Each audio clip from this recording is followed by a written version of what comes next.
엄마, 저 다 기억해요. 시댁에서 어떤 일이 있었는지도요. 시댁 사람들은 모두 악마예요. 52세 중학교 교사 김미란의 딸 수진이가 1년 2개월간의 의식불명 상태에서 깨어나 첫마디로 한 충격적인 고백이었습니다.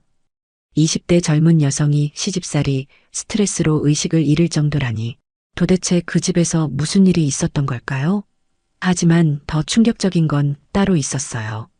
남편 박정호가 아내가 의식불명인 동안 회사 후배와 바람을 피우고 있었다는 사실이었죠. 시어머니 박영숙은 병문 안에서 며느리가 기억을 잃었다고 생각하며 방심하기 시작했고 그 순간 미라는 모든 대화를 녹음하고 있었습니다. 30년 교직 경험으로 단련된 치밀함으로 완벽한 복수 계획을 세운 미라는 시댁을 완전히 무너뜨리기 시작하는데 과연 이들의 복수는 어떤 결말을 맞이하게 될까요? 영상 시청 전 구독과 좋아요 눌러주세요. 영상 제작에 큰 힘이 됩니다. 52세 중학교 교사 김미라는 오늘도 어김없이 서울대학교병원 12층 신경과 병동으로 향했습니다. 복도를 걸어가는 미란의 발걸음은 무겁기만 했죠. 손에 든 보온도시락에서는 정성스럽게 끓인 미역국 냄새가 은은하게 풍겨 나왔습니다. 하지만 그 정성이 전달될 사람은 지금 깊은 잠에 빠져 있었어요. 벌써 1년째 말입니다. 병실 문을 열자 익숙한 광경이 펼쳐졌습니다. 28세 딸 수진이가 하얀 침대 위에 조용히 누워 있었어요. 인공호흡기의 규칙적인 소리만이 적막한 병실을 채우고 있었죠. 미라는 가방을 내려놓고 수진의 이마를 쓰다듬었습니다. 수진아, 엄마가 또 왔어. 오늘 날씨가 참 좋구나. 벚꽃이 벌써 피기 시작했어. 내가 좋아하던 그 교정 벚나무 말이야. 미란의 목소리는 떨렸습니다. 1년 동안 매일 같은 이야기를 반복하고 있었지만 답은 없었어요. 수진의 손을 잡은 미란의 손은 거칠어져 있었습니다. 교사 생활 30년 동안 분필가루와 씨름하며 단련된 손이었지만 요즘엔 간병 때문에 더욱 투박해졌죠. 선생님, 오늘도 오셨네요. 정말 대단하세요. 40대 후반의 조간호사가 병실로 들어왔습니다. 조간호사는 미란을 진심으로 존경했어요. 1년 동안 하루도 빠지지 않고 딸을 돌보는 어머니를 처음 봤거든요. 당연한 거죠. 수진이는 제 하나뿐인 딸인걸요. 그런데 간호사님, 수진이 상태는 어떤가요? 조금이라도 나아지고 있는 건가요? 의사 선생님 말씀으로는 아직 뚜렷한 호전 징후는 보이지 않는다고 하세요. 하지만 포기하시면 안 됩니다. 기적 같은 일들이 종종 일어나거든요. 조간호사의 위로에도 미란의 마음은 무거웠습니다. 극심한 스트레스와 영양실조로 의식을 잃었다는 의사의 진단이 계속 머릿속을 맴돌았어요. 20대 젊은 아이가 어떻게 그런 상태까지 갈 수 있는지 이해할 수 없었거든요. 미라는 수진의 머리를 빗겨주며 생각에 잠겼습니다. 2년 전 수진이 결혼할 때만 해도 모든 게 완벽해 보였어요. 박 씨 집안은 부유했고 교양 있어 보였습니다. 32세 사위 박정호는 중견기업 과장으로 안정적인 직장을 가지고 있었죠.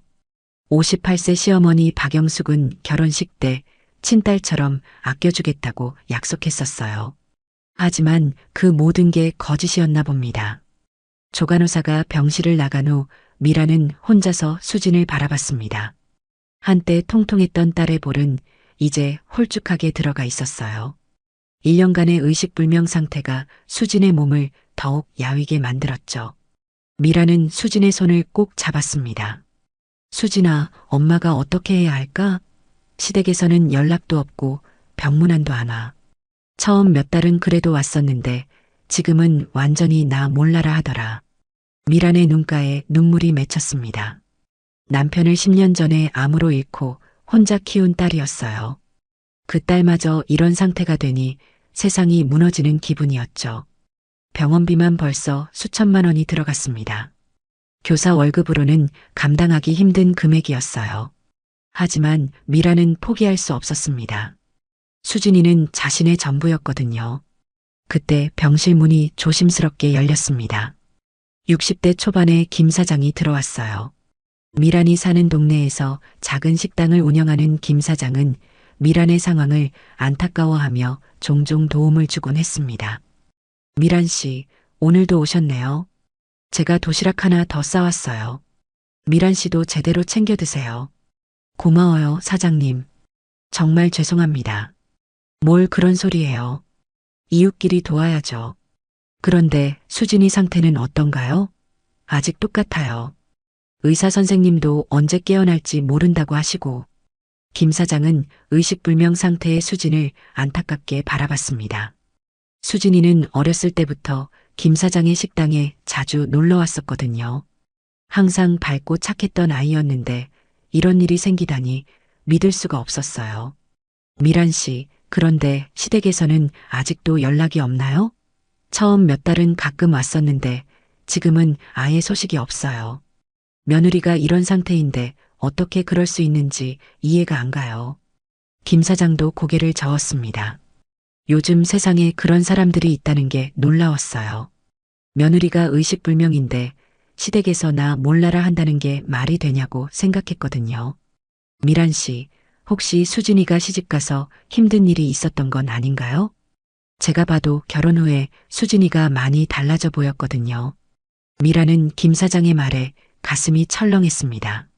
사실 결혼 후 수진이의 변화를 느끼고 있었거든요. 자주 오던 친정 방문도 줄어들었고 만날 때마다 야위어 보였어요.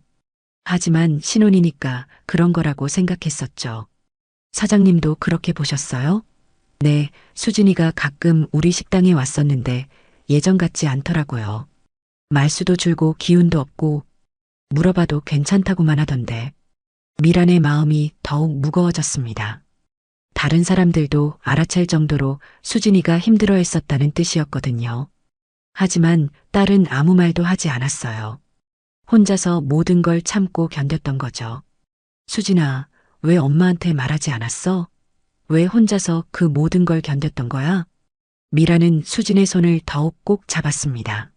만약 그때 수진이가 힘든 상황을 털어놨다면 이런 일은 일어나지 않았을 거라는 생각이 들었어요. 김 사장이 미란의 어깨를 토닥였습니다. 미란 씨, 너무 자책하지 마세요. 수진이가 곧 깨어날 거예요. 그때 모든 이야기를 들을 수 있을 겁니다. 고마워요, 사장님. 정말 좋은 분이세요. 뭐려? 이웃끼리 당연한 거죠. 그런데 미란 씨, 요즘 병원비는 어떻게 감당하고 계세요? 미란은 잠시 말을 멈췄습니다. 사실 경제적으로 매우 힘든 상황이었어요. 교사 월급으로는 병원비와 간병비를 감당하기 벅찼거든요. 하지만 다른 사람에게 털어놓기는 부담스러웠습니다. 그럭저럭 버티고 있어요. 수진이가 깨어나면 모든 게 해결될 거예요. 미란의 답변에 김 사장은 더 묻지 않았습니다. 하지만 미란의 상황이 얼마나 어려운지 짐작할 수 있었어요. 혼자서 딸 간병과 병원비를 모두 감당하고 있으니까요. 미란 씨, 제가 할 수 있는 일이 있으면 언제든 말씀하세요. 정말 고마워요. 이렇게 관심 가져주시는 것만으로도 힘이 나요. 김 사장이 떠난 후 미란은 다시 수진과 둘만 남게 됐습니다. 병실은 다시 적막에 휩싸였어요. 인공호흡기 소리만이 규칙적으로 들려왔습니다. 미란은 창밖을 바라봤습니다. 벚꽃이 만개한 봄날이었지만 마음은 겨울 같았어요. 수진아, 엄마가 포기하지 않을게. 내가 깨어날 때까지 계속 여기 있을 거야. 그리고 내가 깨어나면 모든 이야기를 들려줘.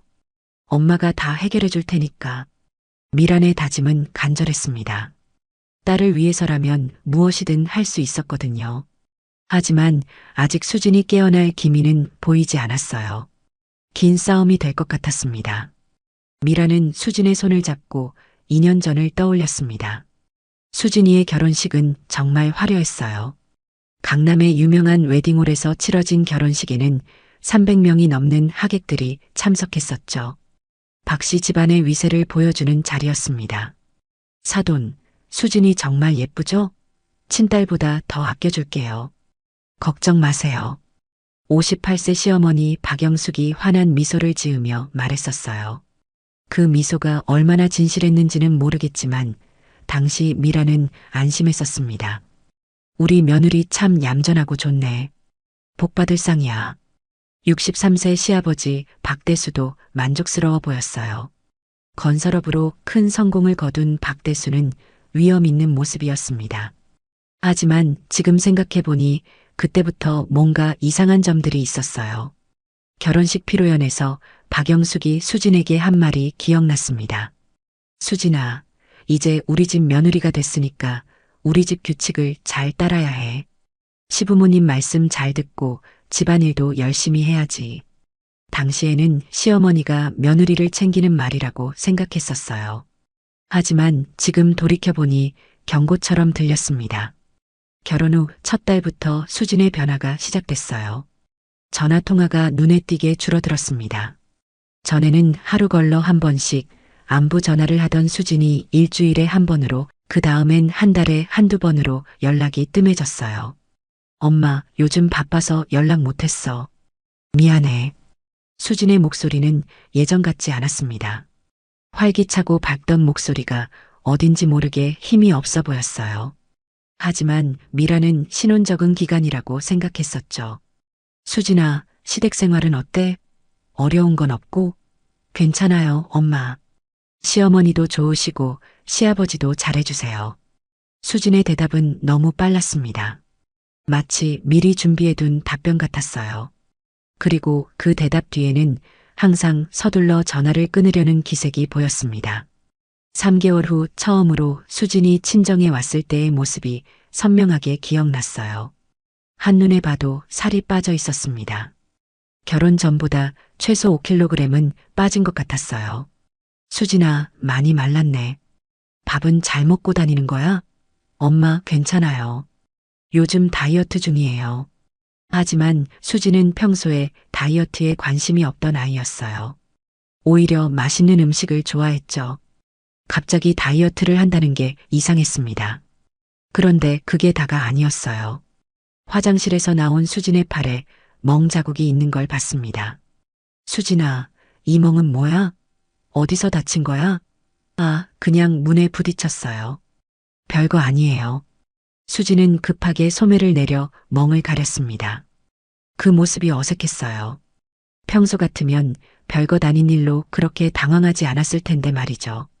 미라는 그때 60대 이웃 김 사장을 만났었어요. 김 사장은 동네에서 작은 식당을 운영하며 여러 사람들의 소식을 잘 아는 분이었죠. 미란 씨, 수진이 요즘 어때요? 얼마 전에 우리 식당에 왔었는데 예전 같지 않더라고요.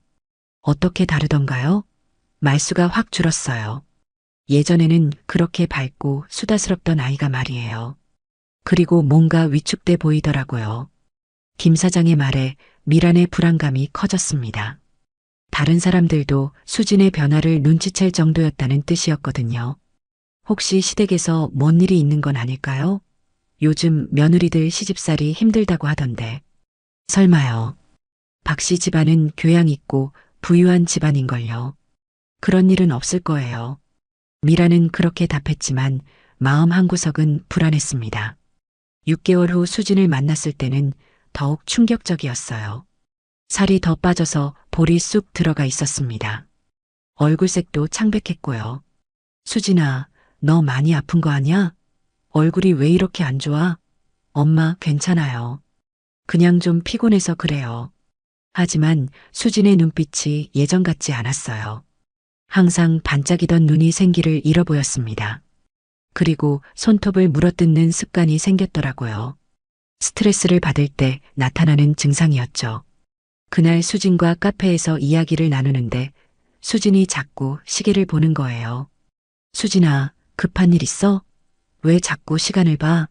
아니에요, 엄마. 그냥 너무 늦으면 안 될 것 같아서요. 시어머니가 기다리고 계실까봐. 당시에는 며느리로서 당연한 마음이라고 생각했어요. 하지만 지금 생각해보니 두려움이었을지도 모릅니다.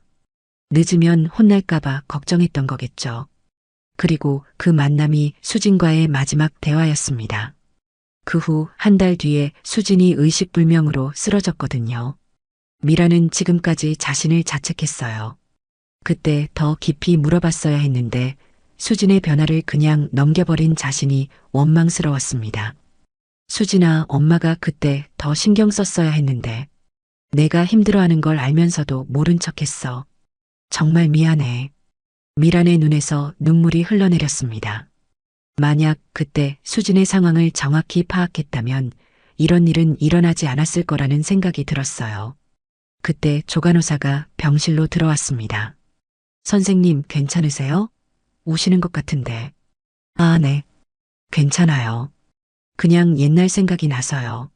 조간호사는 미란의 마음을 이해한다는 듯 고개를 끄덕였어요. 가족이 이런 상태일 때 자책하게 되는 건 당연한 일이었거든요.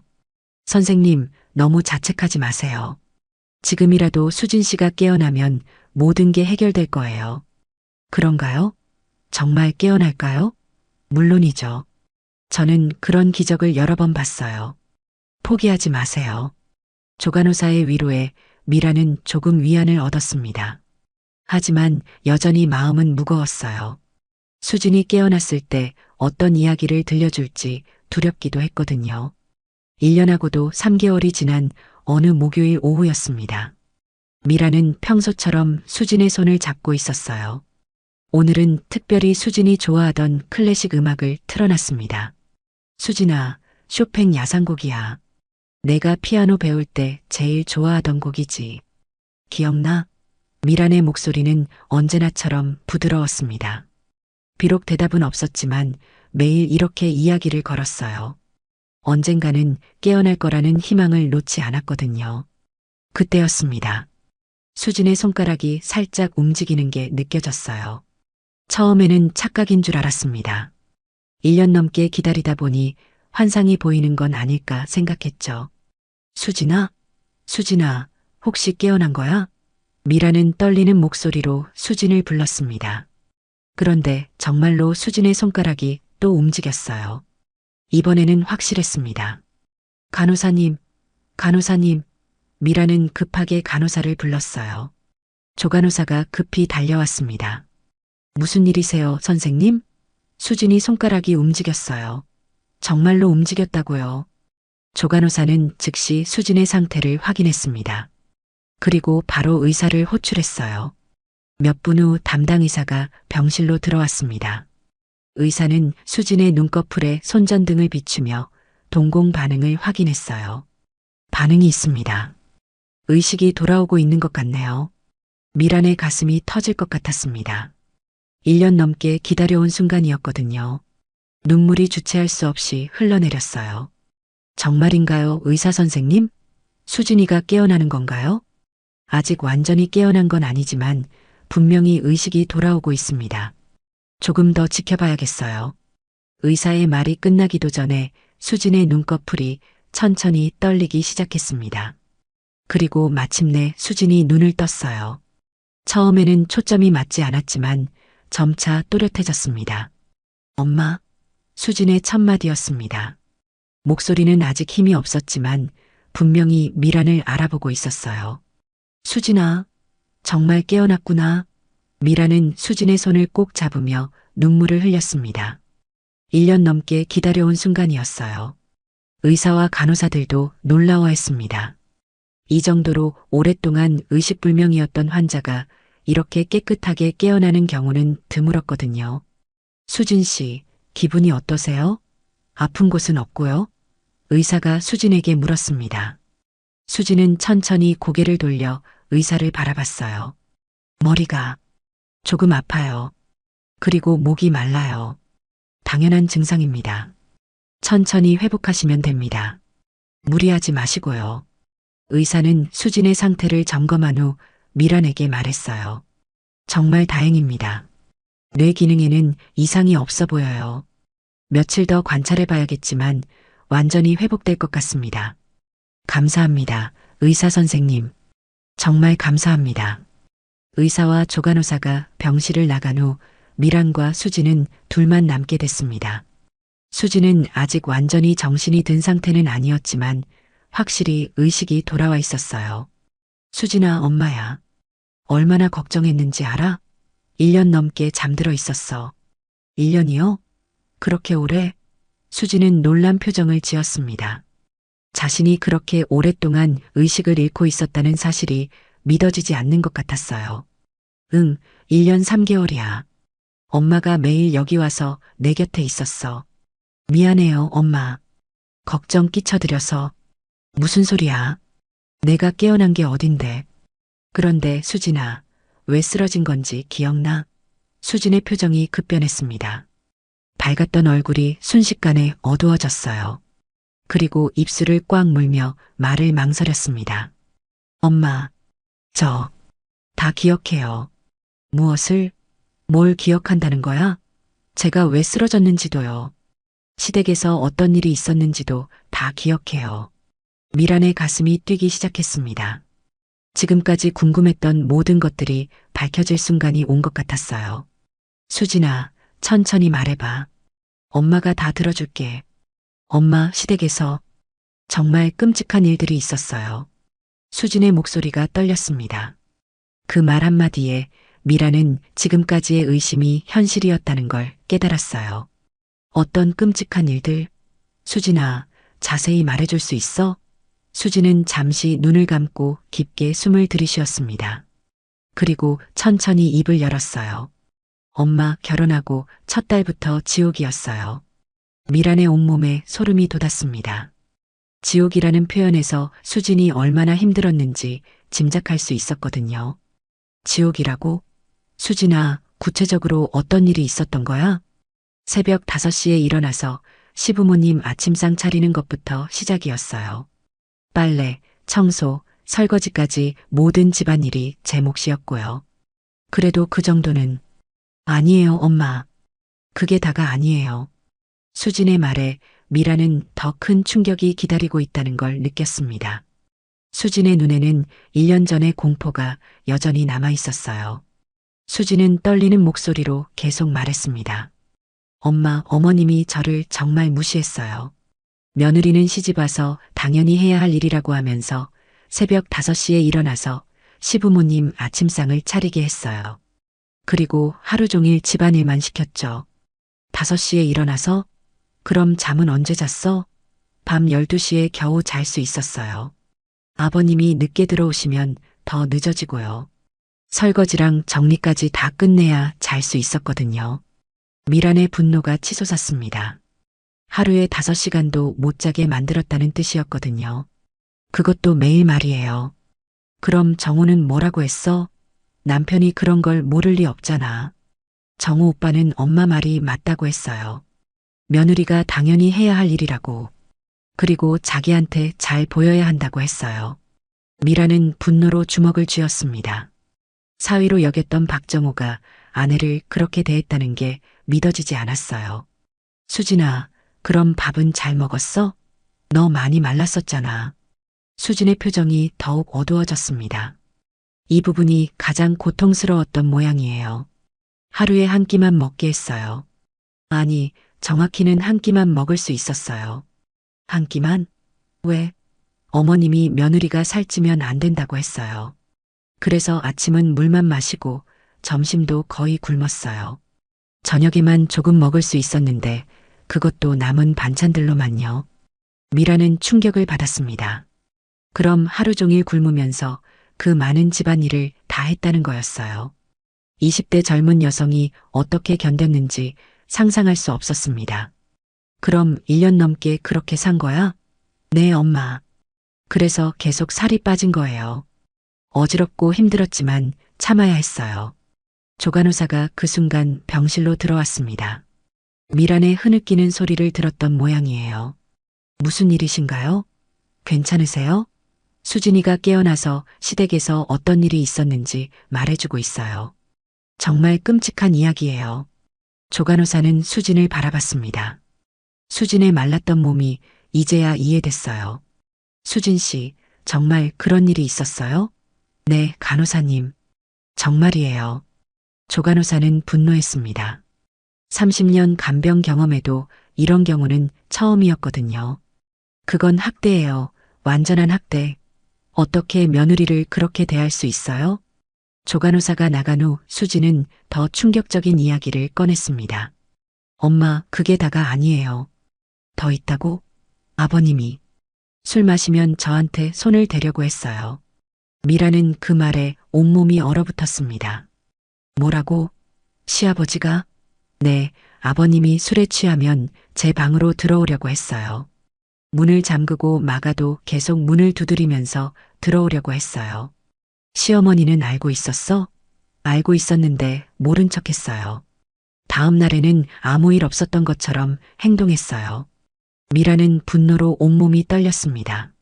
어떻게 그런 일이 있을 수 있는지 이해할 수 없었어요. 수진아, 그럼 정우한테는 말했어? 말했어요. 그런데 정우 오빠는 아버지가 원래 술만 드시면 그런다고 며느리가 참아야 한다고 했어요.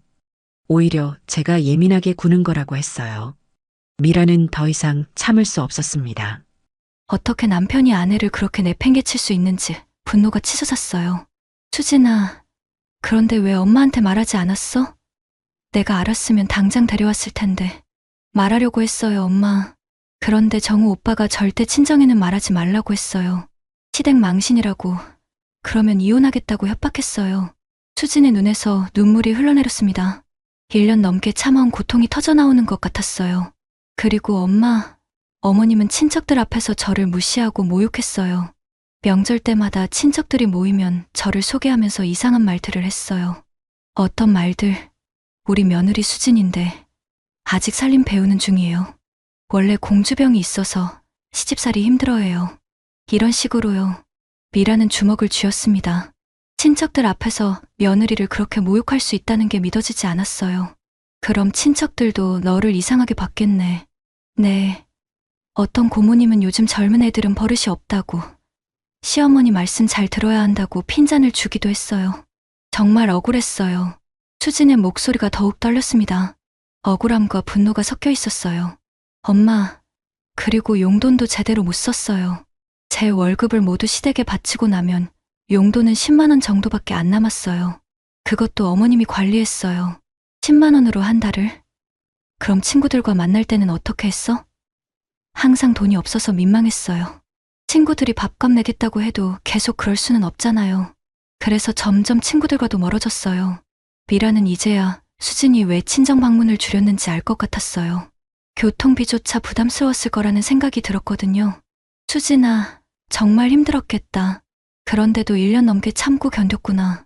엄마, 저는 정우 오빠를 사랑했어요. 그래서 참으면 언젠가는 좋아질 거라고 생각했어요. 하지만 시간이 갈수록 더 심해졌어요. 수진은 더 깊은 상처를 드러내기 시작했습니다. 엄마, 그런데 더 충격적인 일이 있어요. 더 충격적인 일이? 뭔데, 수진아? 미라는 이미 충분히 충격적인 이야기를 들었다고 생각했는데 더 있다는 말에 가슴이 철렁했어요. 정우 오빠가 바람 피우고 있었어요.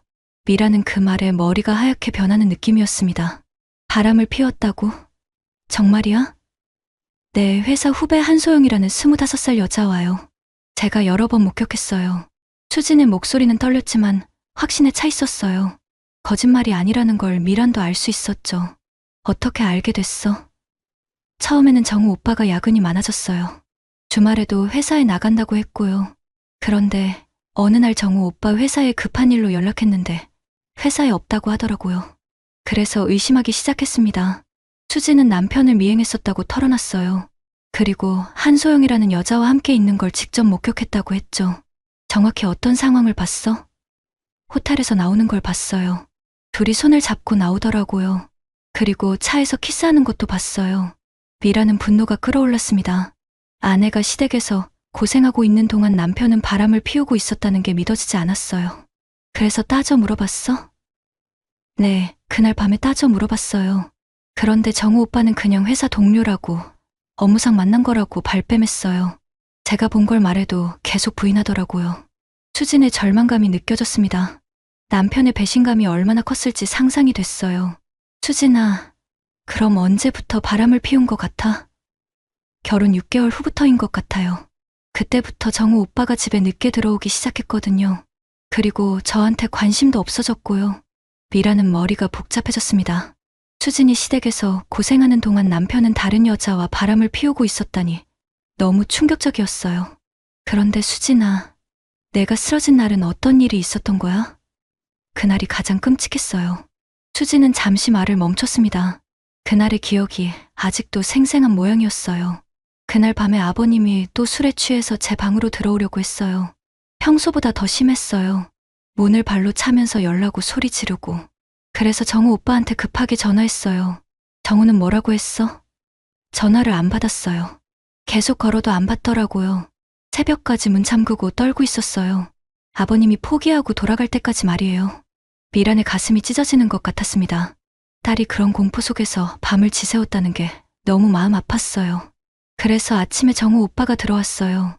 저는 간절히 기다리고 있었어요.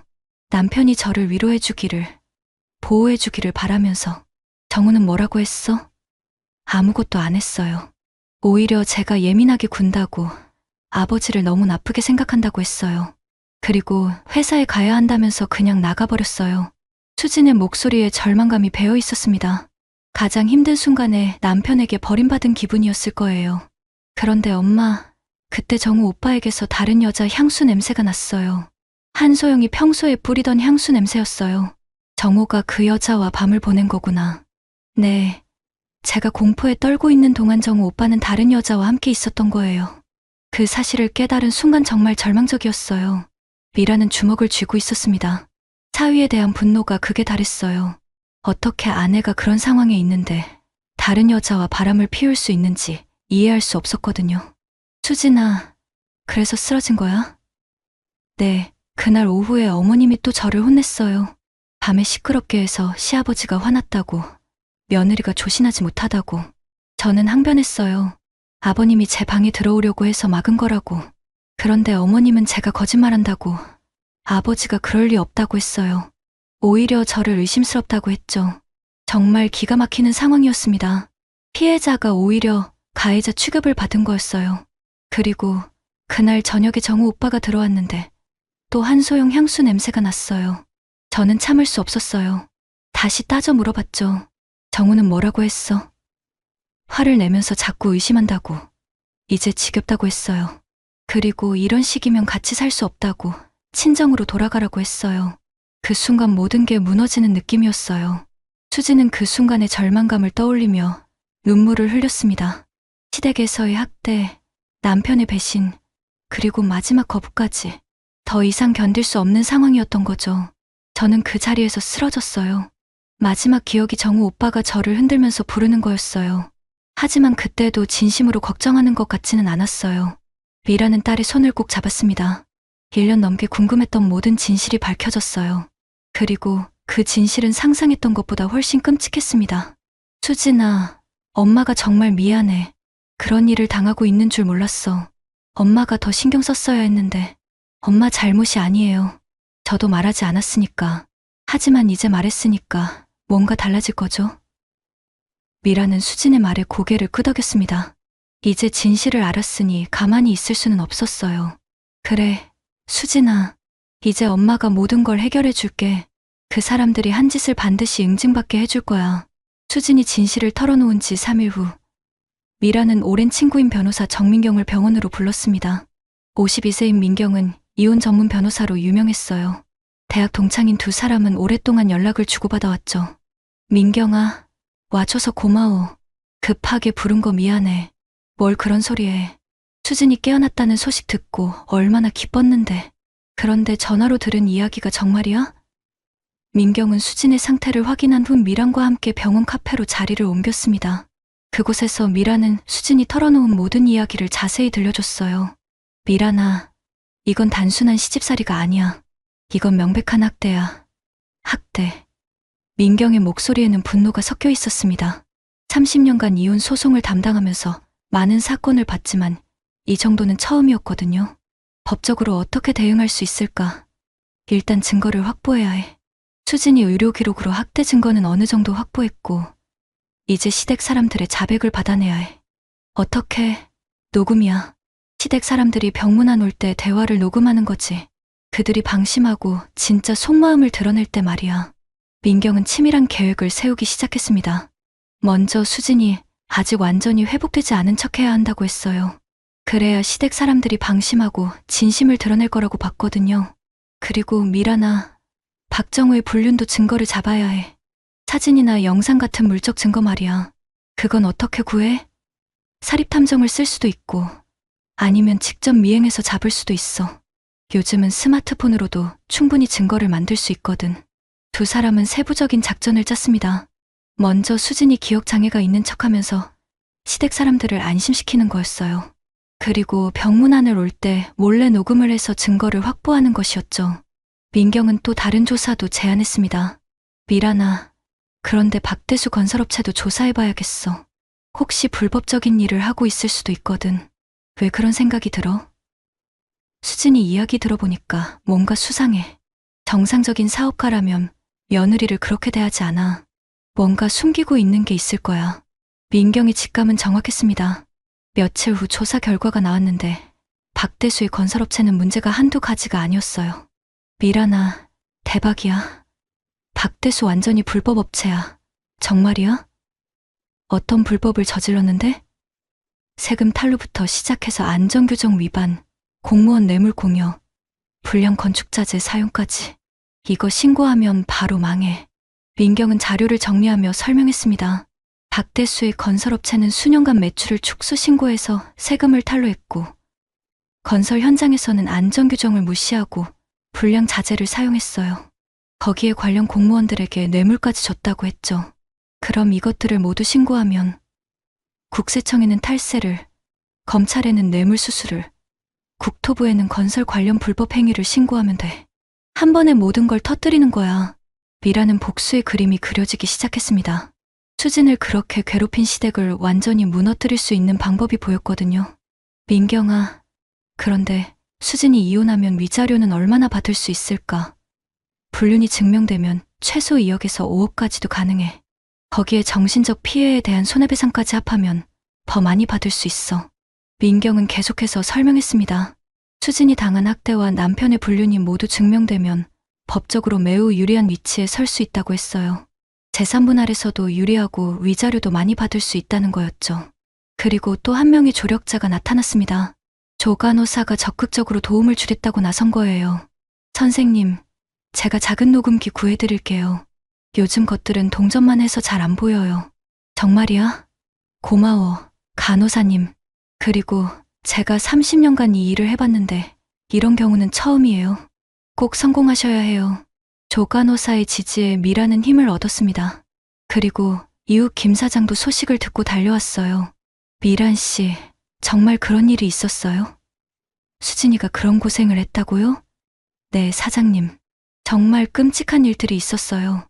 이제 그 사람들을 응징해야겠어요. 김 사장은 분노했습니다. 동네에서 수진이를 어렸을 때부터 봐온 김 사장으로서는 참을 수 없는 일이었거든요. 미란 씨, 제가 동네 사람들한테 박 씨 집안이 어떤 놈들인지 다 알려줄게요. 그런 사람들은 사회적으로도 매장당해야 해요. 고마워요, 사장님. 정말 든든해요. 그리고 민경이 한 명 더 소개해줬습니다. 지역 언론사에서 건설업계 비리를 전문으로 취재하는 30대 윤 기자였어요. 윤 기자님, 이 자료 보시면 어떠세요? 특종감인가요? 윤 기자는 자료를 훑어보더니 눈을 반짝였습니다. 이 정도면 일면 토피사감이네요. 내일 아침 신문에 바로 낼 수 있을 것 같은데요. 정말인가요? 물론이죠. 이런 건설업체 비리는 사회적 관심이 높거든요. 특히 안전규정 위반이나 불량 자재 사용은 시민들 안전과 직결된 문제니까요. 모든 준비가 완료됐습니다. 이제 시댁 사람들이 병문안을 오기만 하면 되는 상황이었어요. 미라는 수진에게 계획을 설명했습니다. 수진아, 시댁 사람들이 병문안 오면 내가 아직 기억이 흐릿한 척해야 해. 그래야 그들이 방심하고 진짜 이야기를 할 거야. 알겠어요, 엄마. 연기 잘할 수 있어요. 그리고 녹음기는 제가 알아서 숨길게요. 민경도 최종 점검을 했습니다.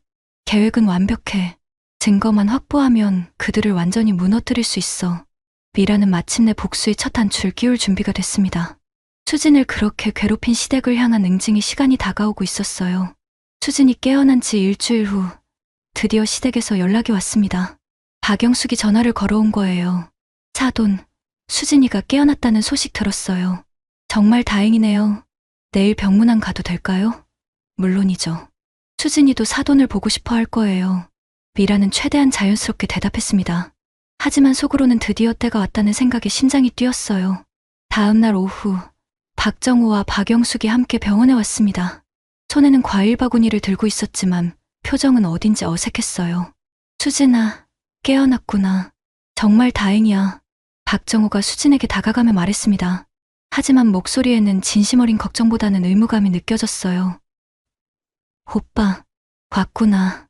수진은 조간호사가 미리 숨겨둔 녹음기를 확인하며 힘없는 목소리로 대답했습니다. 연기였지만 매우 자연스러웠어요. 수진아, 몸은 어때? 많이 아픈 건 아니지? 박영숙이 물었습니다.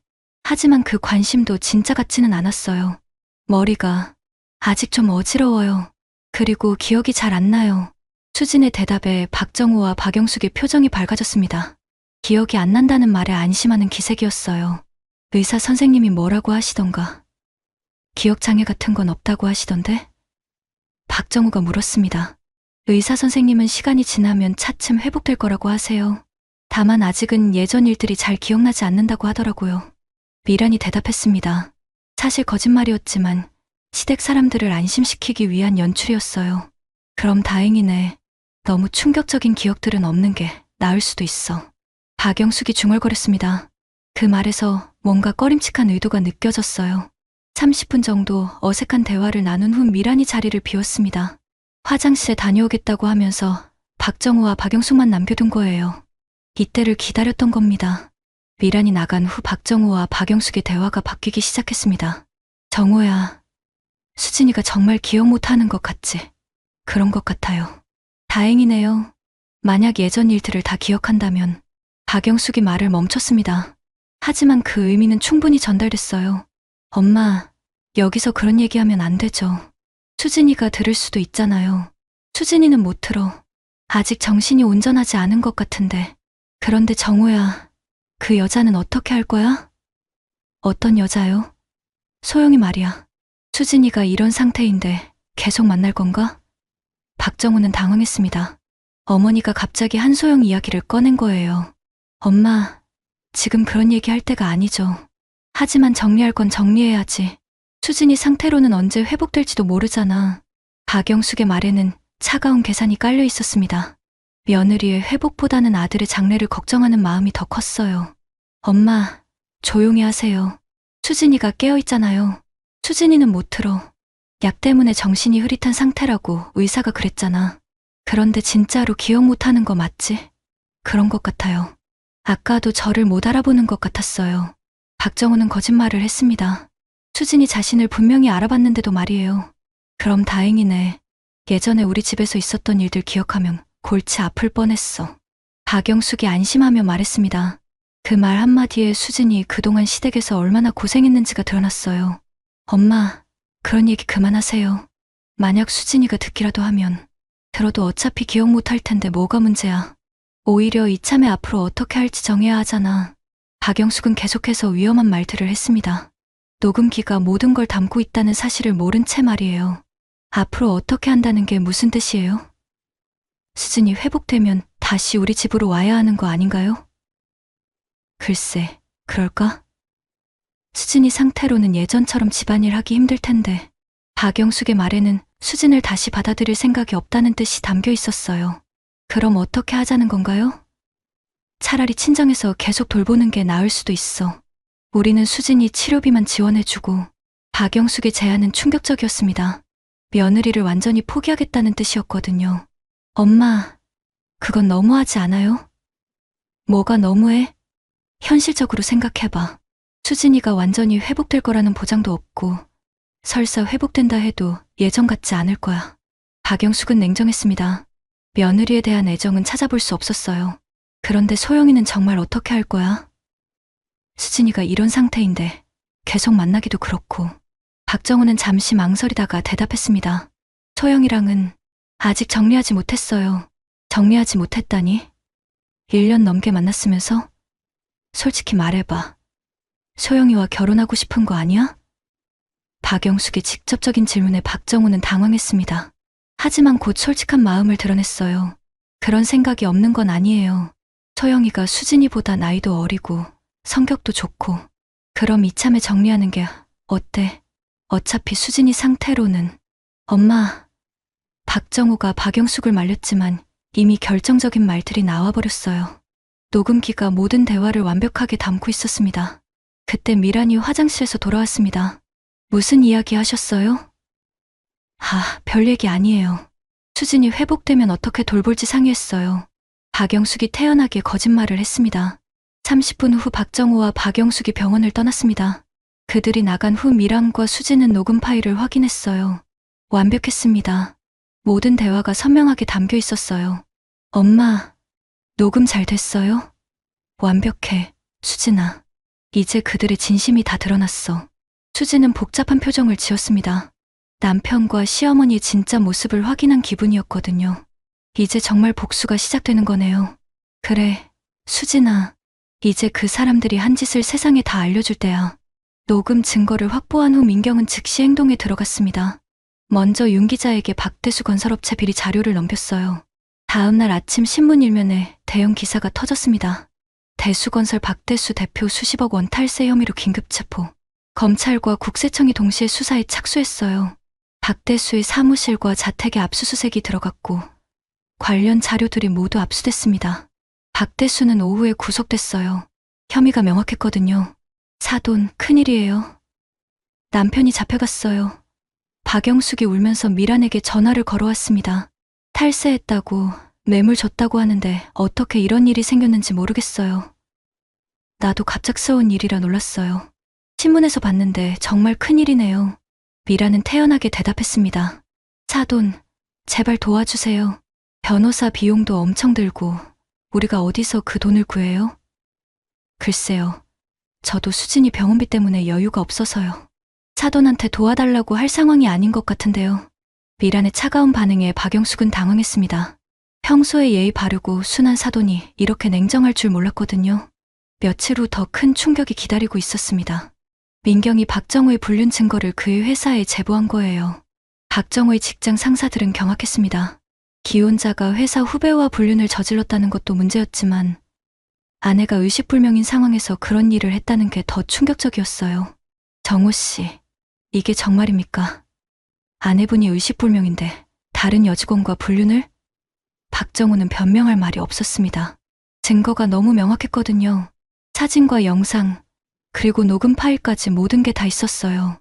회사에서는 즉시 징계위원회를 열었고 박정호는 권고사직을 받았습니다. 한소영도 마찬가지였어요. 둘 다 회사에서 쫓겨나게 된 거죠. 동시에 이혼 소송도 시작됐습니다. 민경이 대리인으로 나서서 박정호를 상대로 이혼 및 위자료 청구 소송을 제기했어요. 혐의는 명확했습니다. 배우자 학대, 불륜, 그리고 유기까지. 재판부는 증거들을 검토한 후 수진에게 완전한 승소 판결을 내렸어요. 이혼은 물론이고 위자료 3억 원, 정신적 피해 배상금 2억 원까지 총 5억 원을 받게 됐습니다. 판사님, 감사합니다. 정말 감사합니다. 수진은 법정에서 눈물을 흘렸습니다. 1년 넘게 참아온 고통이 마침내 인정받은 순간이었어요. 수진아, 축하해. 완전한 승리야. 민경이 수진을 안으며 말했습니다. 30년 변호사 생활에서 이렇게 명확한 승소는 처음이었어요. 한편 박 씨 집안은 완전히 몰락했습니다. 박대수는 징역 3년을 선고받았고 회사는 파산했어요. 추징금만 수십억 원이었거든요. 박영숙은 집까지 경매로 넘어가서 갈 곳이 없어졌습니다. 친정에서도 부담스러워해서 결국 고시원에서 혼자 살게 됐어요. 식당에서 설거지 일을 하며 근근히 생계를 유지하고 있었죠. 박정호는 서울을 떠나 지방으로 내려갔습니다. 한소영과의 관계도 끝났어요. 현실적인 문제들 앞에서 사랑도 식어버린 거죠. 지금은 일용직으로 일하며 빚을 갚아나가고 있습니다. 6개월 후 수진은 완전히 건강을 회복했습니다. 정신적 트라우마도 상담 치료를 통해 많이 좋아졌어요. 그리고 새로운 시작을 준비하고 있었습니다. 엄마, 저 새로운 직장 구했어요. 정말이야? 어디에? 법무법인에서 사무직으로 일하게 됐어요. 민경 이모가 소개해줬어요. 좋은 일자리네. 새로운 환경에서 새로 시작하는 거야. 수지는 민경이 소개로 좋은 직장을 구했습니다. 법무법인에서 일하며 새로운 인생을 시작하게 된 거예요. 그리고 1년 후에는 더 큰 행복이 찾아왔습니다. 직장에서 만난 좋은 남자와 교제를 시작한 거예요. 엄마, 소개하고 싶은 사람이 있어요. 정말 좋은 사람이에요. 그래. 이번엔 엄마가 제대로 확인해 볼게. 사람 됨됨이부터 시작해서 수진이 소개한 남자는 정말 괜찮은 사람이었습니다.